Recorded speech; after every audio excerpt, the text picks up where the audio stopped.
Have you ever wondered how a simple waffle iron helped launch a global empire? Or how a business that started from the trunk of a car became the most recognizable sportswear brand on the planet? This is the incredible, untold story of Nike. Our story begins not with a swoosh, but with a handshake. It's the 1960s at the University of Oregon. A driven, middle-distance runner named Phil Knight is being coached by the legendary Bill Bowerman. Bowerman was obsessed with one thing: making his athletes faster. He was constantly tinkering with their shoes, convinced that lighter, better footwear could shave precious seconds off their times. After graduating, Knight went to Stanford for his MBA. For a class project, he wrote a paper arguing that high-quality, low-cost running shoes could be manufactured in Japan and successfully compete with the German brands dominating the American market at the time, like Adidas and Puma. It was more than just a paper, it was a blueprint for his future. Fueled by this idea, Knight traveled to Japan in 1962. He managed to secure a meeting with Onitsuka Tiger, a Japanese shoe manufacturer. In a moment of sheer audacity, Knight, with no company to his name, pitched himself as a representative of an American distributor called Blue Ribbon Sports. The pitch worked. Onitsuka Tiger agreed to send him samples.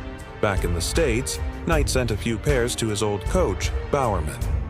Expecting a small order, Knight was shocked when Bowerman not only wanted to buy a stake in the company, but also offered his expertise to improve the shoe designs.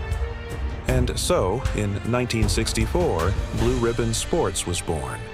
Knight and Bowerman each invested $500, and their first shipment of 300 pairs of Tiger shoes arrived. Their warehouse, the trunk of Knight's Plymouth Valiant. He spent his days as an accountant and his weekends traveling to track meets, selling shoes directly to athletes. The business grew steadily. They opened their first retail store in Santa Monica in 1966. Bowerman, meanwhile, kept sending design feedback to Onitsuka Tiger, relentlessly pushing for lighter, more cushioned, and more durable shoes. One of his most iconic innovations was the Cortez. Designed in 1967, it became an instant bestseller and remains a classic to this day. However, the relationship with Onitsuka Tiger started to sour. Blue Ribbon Sports was growing so fast that their supplier couldn't keep up with demand. There were delays and disagreements. Knight and Bowerman realized they needed to control their own destiny. They needed their own brand. In 1971, the break was imminent. They needed a name and a logo, and they needed them fast. An employee, Jeff Johnson, dreamt of Nike, the Greek goddess of victory. The name stuck. For the logo, they turned to a graphic design student at Portland State University named Carolyn Davidson. They wanted a design that conveyed motion and speed. For the grand sum of just $35, she created one of the most iconic symbols in history, the swoosh. But what would be the first shoe to bear this new name and logo? This is where the waffle iron comes in. One morning in 1971, Bowerman was having breakfast with his wife. As he stared at the waffle iron, a light bulb went off. The waffle pattern, he thought, would be the perfect sole for a running shoe. Lightweight, springy, and providing excellent grip on various surfaces. He rushed to his workshop, poured melted urethane into the family waffle iron, and a legend was born. The result, after a bit of refinement, was the Waffle Trainer. It revolutionized the running shoe industry and cemented Nike's reputation for innovation. With their own brand, logo, and a game-changing shoe, Nike was ready to take on the world. The 1972 U.S. Olympic trials was their big debut. The Nike Cortez was a massive hit with the athletes. But Nike's marketing genius was just getting started. They understood that it wasn't just about the product, it was about the story, the emotion, the athlete. One of their first sponsored athletes was a charismatic, rebellious long-distance runner named Steve Prefontaine. Pre was a rock star on the track, and his anti-establishment attitude perfectly captured the spirit of the young Nike brand. His tragic death in 1975 at the age of 24 only immortalized his legacy and his connection to Nike. The late 70s saw the running boom in America, and Nike was perfectly positioned to ride the wave. They introduced the Air technology in 1979 with the Tailwind, putting pockets of pressurized gas into the sole for superior cushioning.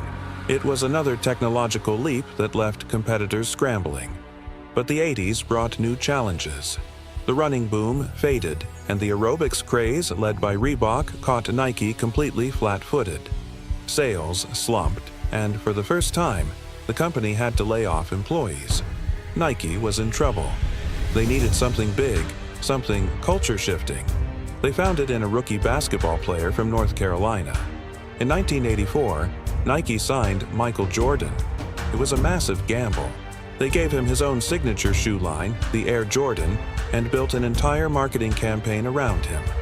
The NBA initially banned the shoe's original black and red colorway for not meeting league standards, fining Jordan every time he wore them on court.